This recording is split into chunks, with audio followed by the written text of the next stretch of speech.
the one game you're getting ready for right now, UNC and Miami, Florida.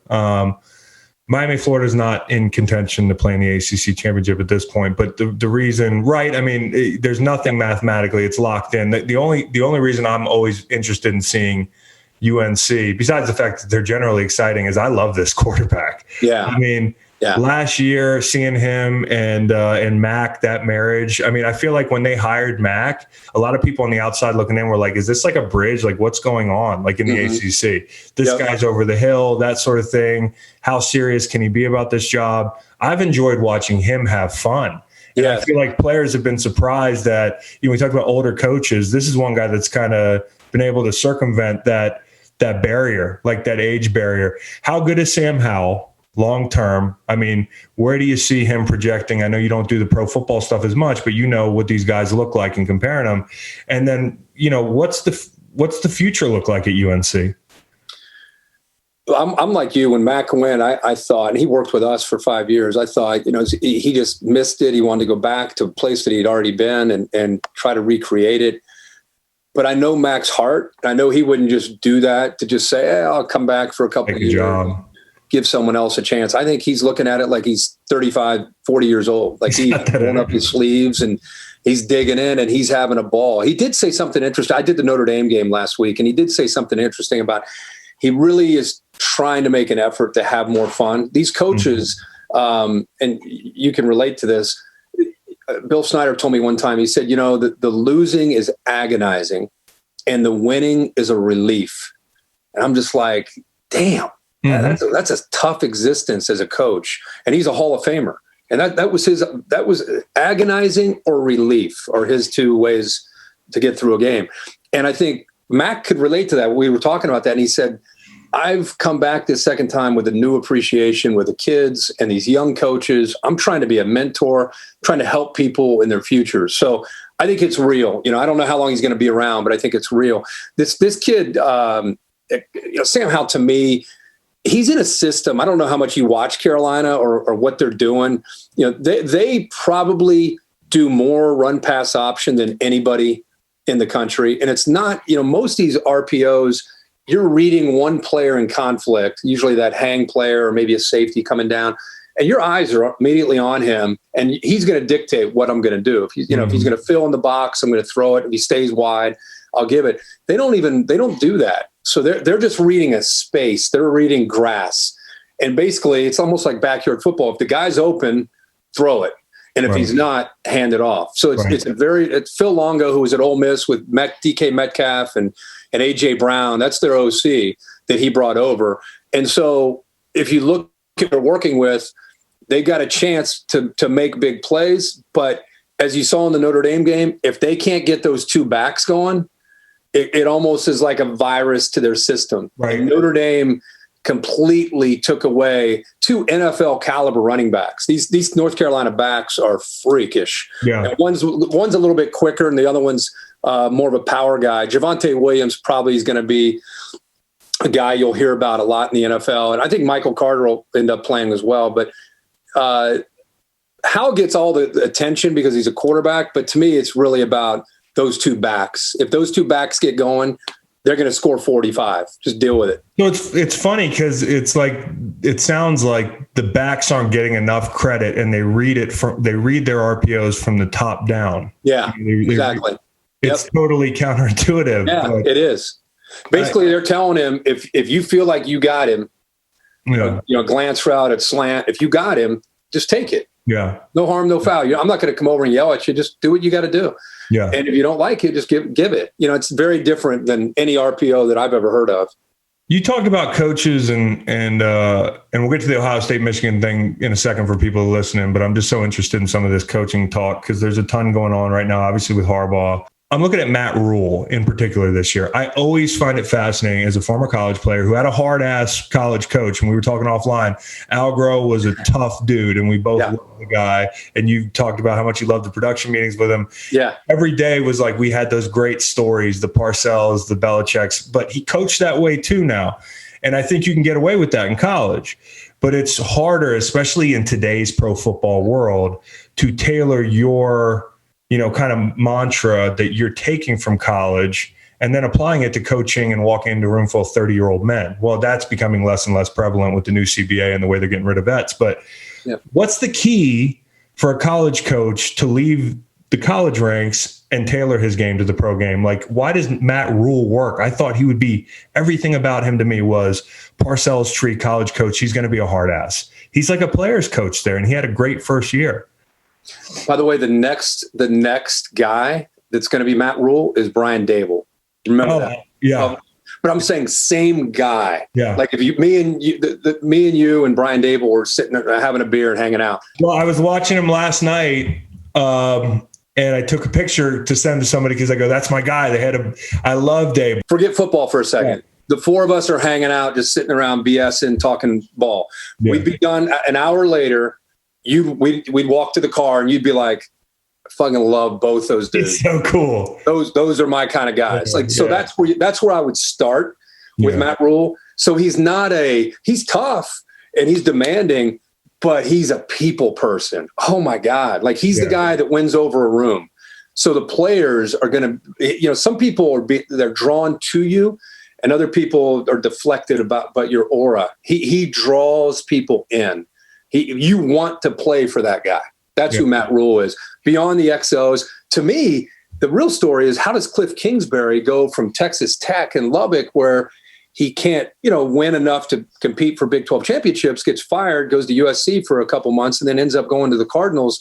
And he's doing pretty well. And I know we're in an air raid world right now. We're transitioning to more of Kyler Murray and Lamar and Baker. And, it's just a different world from when you played. Mm-hmm. So I get that that's maybe why the door opened. And I'm not saying he's not doing well. I'm just saying that one made me kind of go a little bit like that. That's usually like this guy's, first off, the culture fit to me in Lubbock was like, all right, it's the dude in sunglasses that looks like he's like, a dude that just walked out of the supper club in LA. Like which is to the listeners, is a terrific nightclub. In my younger years, I used to hit it.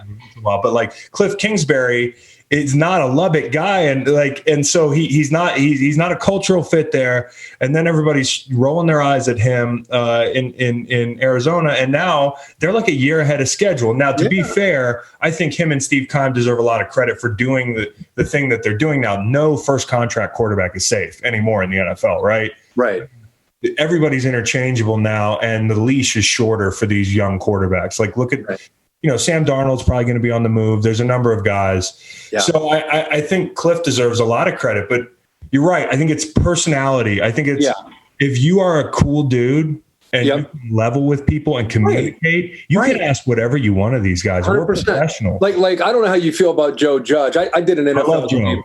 Okay, so I did an NFL game. I don't know Joe Judge. I covered him when he was in the Egg Bowl at Mississippi, like as a player, but I didn't really know him. So they asked me to do a Monday night game the opening weekend with Fowler. We did the Steelers and the Giants. So I had an opportunity to sit down with his Zoom with his coordinators and with him. Again, I didn't know Joe Judge. I got done talking to Joe Judge. Guess what? I was drawn into Joe Judge. Like I loved him.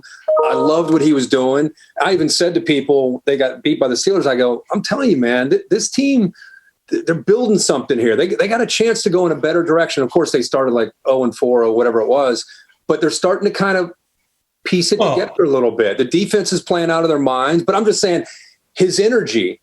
No, I'm on board with you. When he got hired, I thought people were a little bit dismissive of the fact that he was a special teams coach. Some of the greatest coaches in our game came from that third side of the ball, where I think one of the biggest draws of being a special teams coach is every morning when you come in, you get to meet and greet people from both sides of the ball, communicate with them. You understand all the position groups.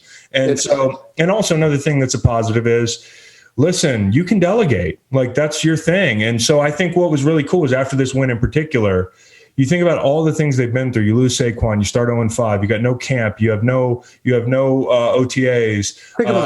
You lose Danny Dimes the last couple of weeks, and then you go beat the Seahawks, who are very volatile. But I love the program they're installing there. And to your point, he's a hard ass. And I think a lot of players, including myself, when I know Joe, which, by the way, is funny as a cultural fit. He's such a Philly guy, but somehow I thought he was from Mississippi when he came to New England. He almost bought the accent down there and like mashed it up with Philly. Yeah. Like when I first heard that press conference, he's like, we're going to go live every day. I was like, oh shit. he's going to lose the locker room. He better chill out with this New England stuff. But the thing was, as his personality came about and the players started to understand who he was, they were okay with doing that work. Yeah. So I think that's a lot of it, to your point. You mentioned the Steelers-Giants game, okay? Mm-hmm. I turned on the TV. I was delighted to hear you on there. I was like, this is great. I hadn't heard you do pro before. Had you ever done a pro game before, and what was that adjustment like? Never in my life. Never had done one. There's a lot of talk about, over the last couple of years about maybe doing some of that, but I've never really had an itch to do it. I'm a passionate college football guy.